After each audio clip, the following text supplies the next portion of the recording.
So mother is going to get the egg. They're way over there. Malamig ang simoy ng hangin. Hi everyone, we are going to harvest some eggs today.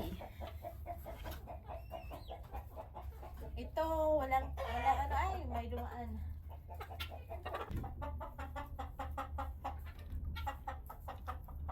Mag-harvest ng eggs sa malamig na panahon. Sometimes the eggs are busted when it's freezing weather. When the weather is freezing below 0. Carefully, Josh. Careful. Okay. I'm actually like Oh, sige. Is that all? Yep.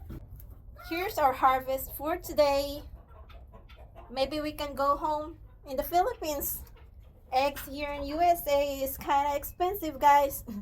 That's what they say.